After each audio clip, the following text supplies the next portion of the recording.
Kidsburg, how's it going?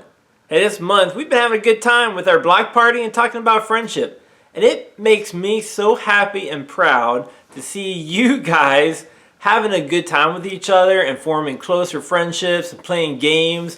And I see a lot of kindness as you interact with each other. This month we've been talking about how friendship is using your words and actions to show others that you care. And I can only imagine how proud it also makes our Heavenly Dad when He sees you and me doing that with each other and showing others that we care. Today we're going to talk about one of the difficult parts of friendship, and that is that friends forgive one another. No matter who you have as a friend, there's going to be times where there's going to be some hurts or grievances or misunderstandings. And so today we're going to see that true friends forgive one another when that happens. Before we do though, let's have some fun and worship God by standing on up and singing some songs together.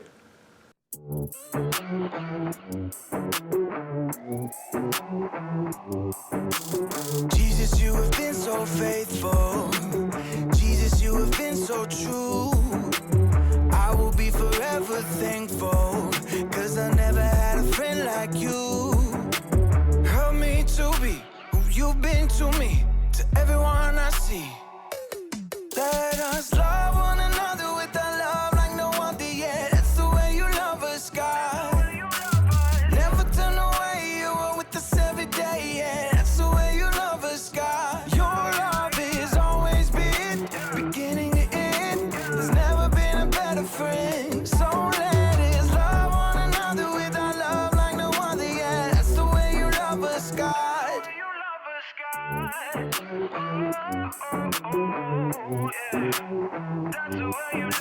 You with me in the darkest valley.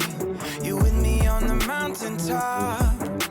I'm thankful that you never leave me, and that your love will never stop.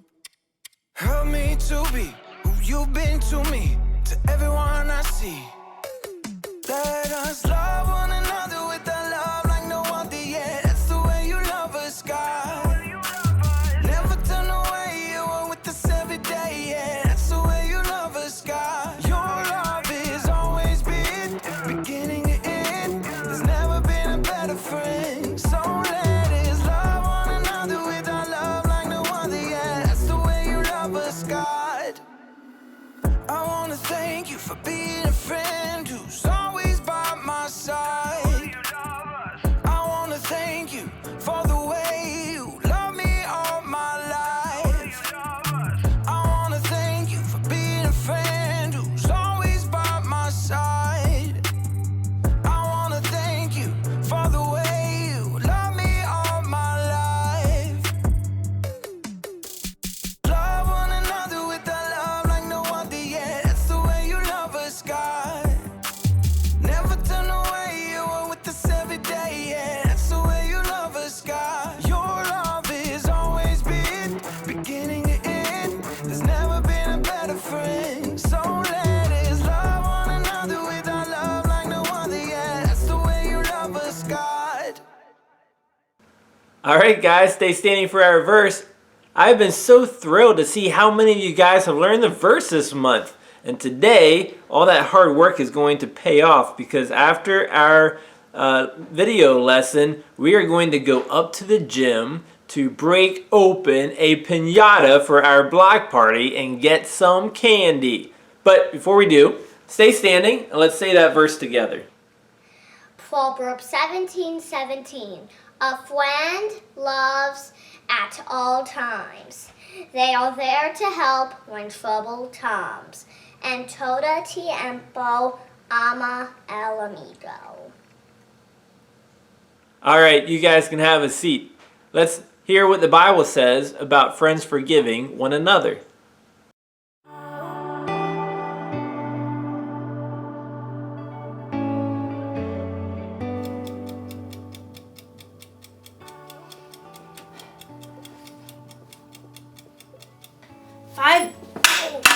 Five minutes on the other side, and I will have the perfect imaginary burger. Hey there, Haley here. I I am practicing for a cookout I'm having next week. And I'm not actually cooking anything right now.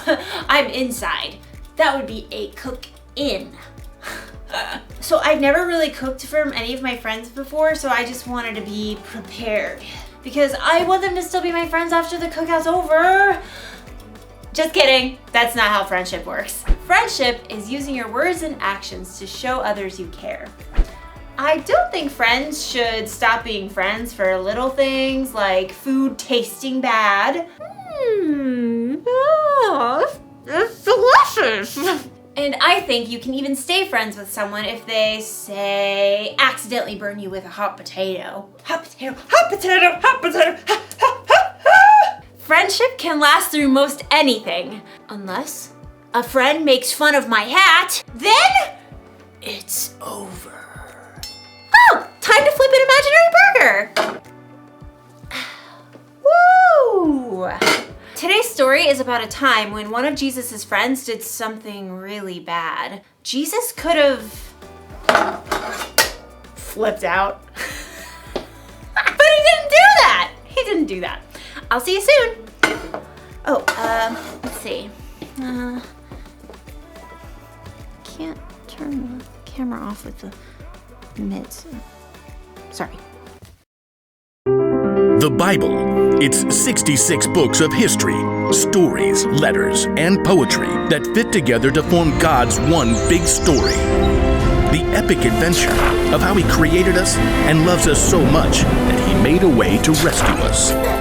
As we travel through the Bible, from Genesis to Revelation, we discover people who met God and found their lives changed forever.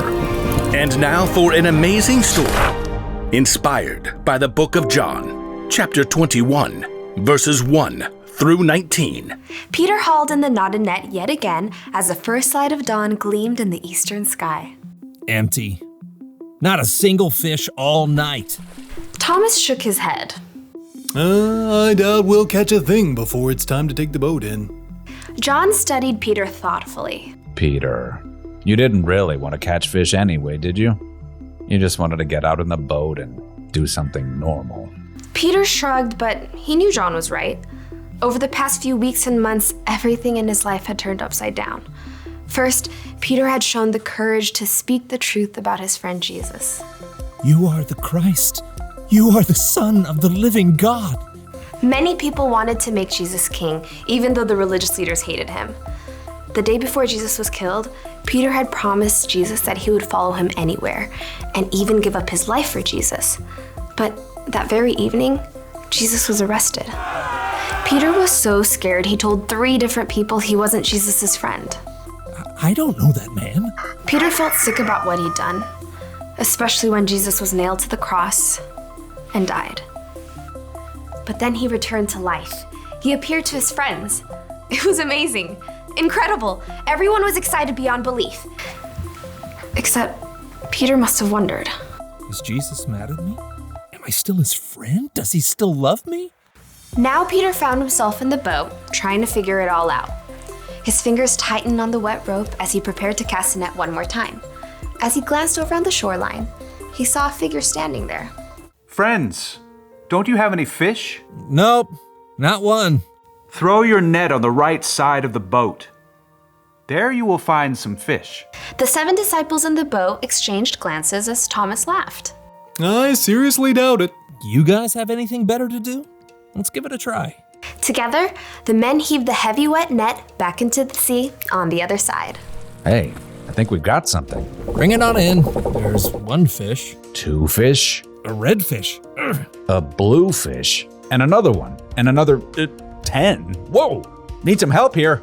The net was so full of fish, they couldn't haul it into the boat. They began towing it to shore. John gaped at the man still standing on the beach. It's the Lord. Excitement raced through Peter's veins. He was about to see Jesus again. But just as quickly, guilt gnawed at his stomach. Facing Jesus meant he had to face how he denied knowing Jesus. But it's Jesus. I've got to see him no matter what. Grabbing his coat, Peter jumped out of the boat and into the water. He half ran and half waded to the beach when he discovered that Jesus started a small bonfire. Fish and bread were already toasting over the flames.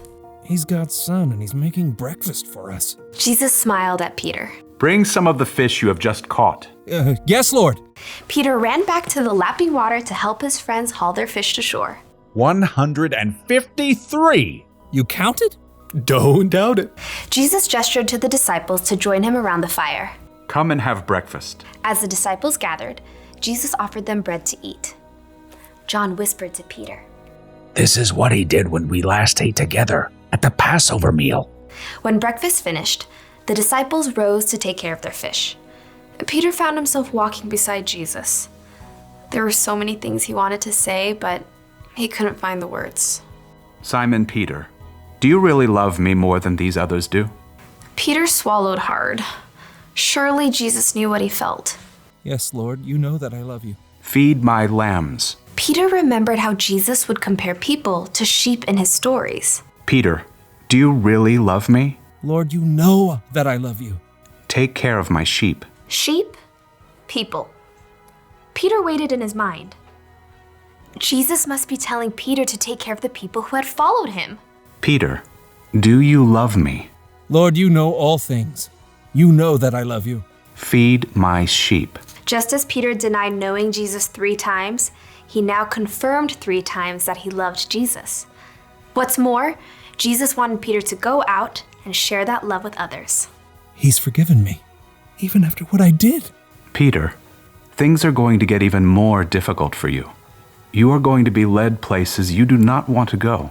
Peter slowly nodded his head. He was willing to do anything Jesus asked of him.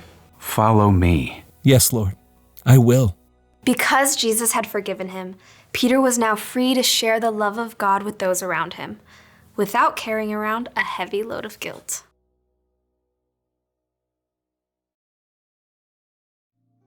Okay, so picture this. You have a best friend. You do everything together. You eat together. You play games together. You tell each other everything. And then, when your life gets really hard and you need your friend there the most, your friend pretends she doesn't even know you. That's not cool, friend. Wouldn't that make you so mad? It would make me want to say goodbye to that friend forever. But Jesus didn't do that when Peter pretended not to know him. Instead, even though he must have felt so hurt inside, Jesus forgave Peter. Now, I know what you may be thinking. It was pretty cool for Jesus to forgive Peter like that. It was. But guess what? Jesus forgives you and me like that too. Anytime we mess up, we break a rule, or we do something we know is wrong, Jesus forgives us. That's because he loves us so much, and because our relationship is more important to him than our mess ups. That's why the one thing to remember today is this. Friends, forgive one another. Jesus forgives us, so we should forgive others. Our friendships should be more important than our mess ups. I'm not saying it's easy to forgive. It's not. You're going to need God's help, but get this. When you choose to forgive, it can help you feel better inside. It can help your friend feel better inside, and it'll make your cookouts way more enjoyable. Speaking of, this imaginary corn is almost done roasting. Oh, look at that. Oh, what? Oh, this is gonna taste so good when they're real. Goodbye, everybody. Oh, again with the mitts.